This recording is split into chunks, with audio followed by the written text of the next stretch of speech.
Hey guys, Coach Jason, hope you're doing well. I want to talk about a video. I want to do a specific video on something that um, I emphasize on a lot of my videos, but I haven't done a specific video on it with this type of emphasis.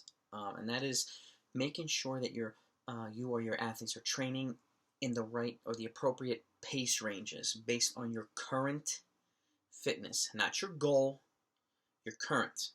So let's say if you're a 7-minute miler and you want to get to 6 minutes or 6:30, I should say, um, you're ultimately going to be training at the fitness for about 7 minutes, or you want to break it down. Let's say the next 4-week block is training between 7 and 6:50. Okay, and let's say you're using a 12-week training period.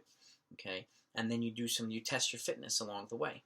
Okay, and if your fitness indicates that you're ready to take the training up to the next level, then your next 4 weeks would be 650 to 640 training ranges. Okay, and then if you test yourself again along the way, and if your fitness is improving, then you do the next 4-week block 640 to 630 pace ranges. Okay, how do you know you're training at the right pace? How do you know what the pace ranges are?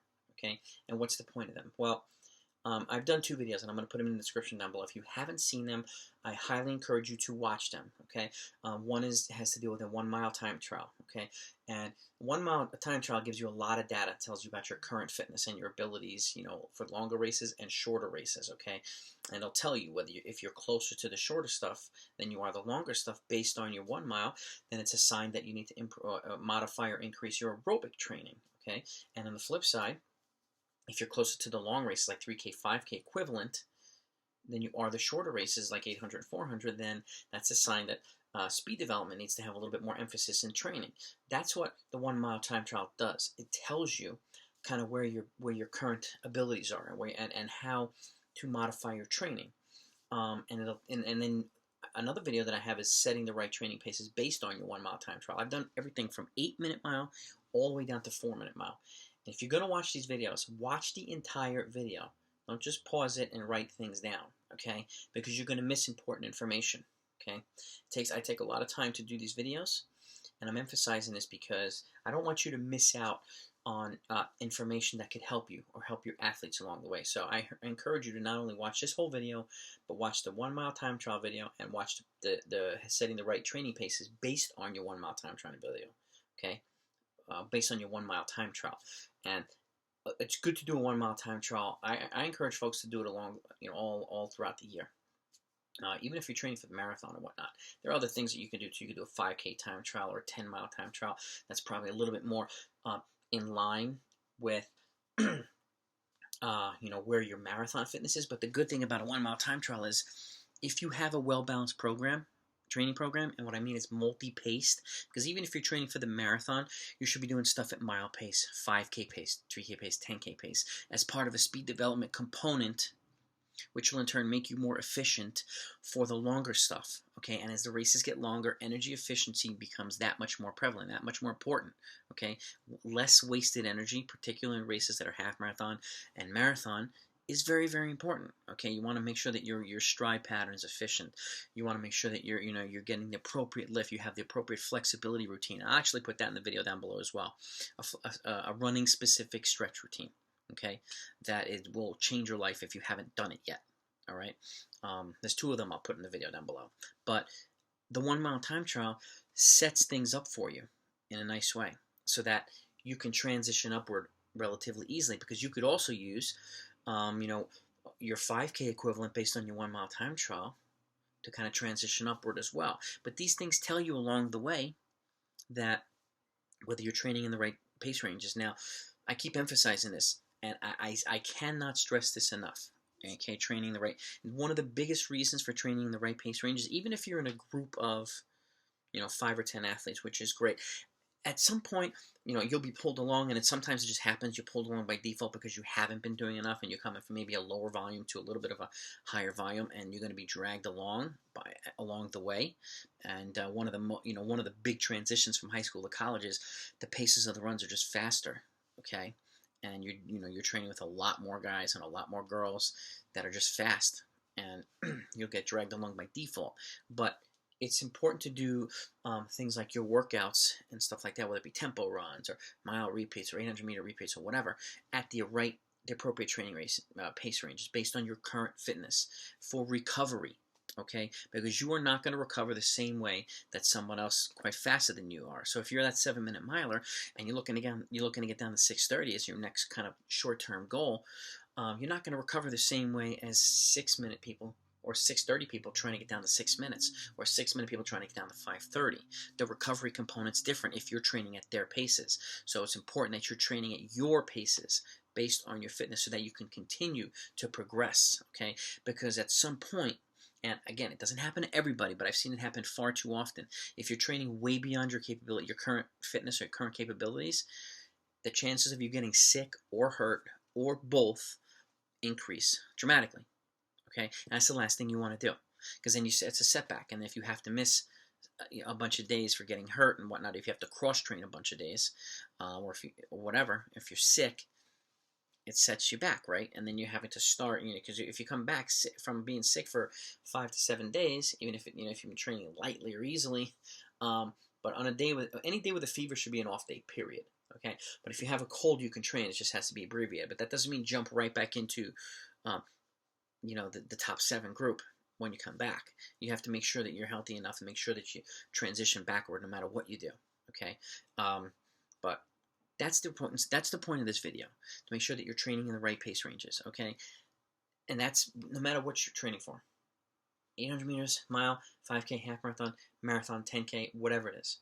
Training at the right pace ranges will ensure that you're putting yourself in the right position to keep progressing along the way. Okay, and minimizing the potential of you getting sick or hurt. Alrighty, and the same thing, it puts you in a position to test yourself and be where you want to be. Okay, now sometimes again, you may go from 7 minutes to 6:30. If you do, great. But keep in mind too that if you run a big PR, that also requires a little bit of additional recovery on the back end. Okay, so I would not go to the same routine the following week as you would. You modify the training a little bit. Okay, so that's another component. Anytime you run a really, really fast race, if you drop 30 or 40 seconds or a minute in a 5K or 10K, and if you run it on a Saturday, I would not encourage you to do a workout that Tuesday or Monday. Okay, I would encourage you to push it back for a couple days, give yourself some extra recovery, and then you have then set your new training paces. Okay, once a race or a time trial indicates that you're ready to train faster, then you do that. Okay, and generally, 3 to 4 week blocks of training are good blocks to set those training paces and put you in a spot to kind of move towards the next level. Particularly, like, let's say you have a 12-week season or a 16-week season, you can break it down into 3 or 4 cycles of 4 weeks each, and that 28-day period gives your body a chance to adapt to the new training paces. That's periodization. Okay, and then the following, if either you're ready to increase volume or increase training paces, because sometimes increase in volume will get you faster. Sometimes increase in the training paces will get you faster. That's what you learn, especially as a coach. You learn about your athletes. What do they respond best to? Okay, what does he or she need? What do they not need? Are they doing too much of this? Are they doing too little of that? And so that's the fun part and the science behind coaching too. Okay, developing along the way. Whether you're a coach or an athlete, it's equally important. Okay, so I wanted to emphasize that today. Please watch the videos in the description. If you want numerical breakdowns, take a look at it down below. I've done the work for you, so you don't have to do it. Okay, and again, it's from 8 minutes mile, all the way down to 4 minutes, and I've done setting the right training paces based on those mile time trials for that same 8-minute to 4-minute range. Okay, and I've broken down by 20 seconds. So 8 minutes, 7:40, 7:20, 7 minutes, 6:40, 6:20, 6 minutes, all the way down to 4 minutes. Okay, and hopefully you'll find that helpful. Okay, if you have questions, put them in the comments down below. I'll be more than happy to answer them. Your feedback is always welcome, and you guys make this channel better. I want to continue making this one of the best running channels out there. I want the content to be good. It's not going to be super flashy. There are no magic workouts. Okay, there's no magic peak. This is the stuff. If you want fully detailed training programs, this channel's for you. If you want to see fully detailed training programs that you could just analyze and either follow or make into your own, this channel's for you. So make sure you hit that subscribe button and don't miss out on the videos. I have over 100 training videos on this channel that are fully detailed, from half mile all the way up to the marathon, all different levels. I have sub 4, sub 3:30, sub 3, sub 2:30 marathon, sub 2 hours, sub 1:45, sub 1:30, sub 1:15 half marathon. I have sub 40 minutes, sub 35 minutes, sub 30 minute 10K. I have sub 20, 19, 18, 17, 16, and 15 5K. Fully detailed training programs. 12 weeks to 14 weeks to 12 weeks to 16 weeks. Okay, they're all in the videos. They're all on the channel. So if you like stuff like that, hit that subscribe button. And if you want to continue learning more stuff and seeing more stuff, hit that bell next to the subscribe button. And even if you don't plan on subscribing, please hit that thumbs up. It just shows me that you enjoyed the content, shows me that it's valuable, and also helps YouTube kind of filter it through its algorithm as well. So because I want to continue making this, I want to grow this channel significantly. So your help is greatly appreciated. And so I hope you enjoyed this. Hope you found this helpful. I usually have a blackboard behind me with all the details, but this is something that I emphasize all the time to everybody that I coach.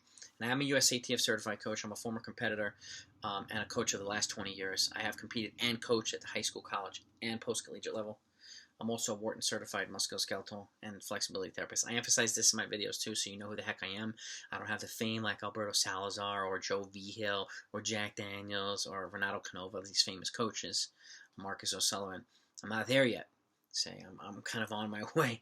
We're hopefully getting up to that point. So, but I've used these workouts and I've used this training, all the stuff that's in my videos, I've used on my athletes with a lot of success, whether they're 20-minute 5K runners or sub 14-minute 5K runners.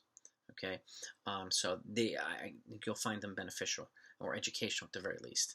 So with that, train hard, train smart. I'll see you next time.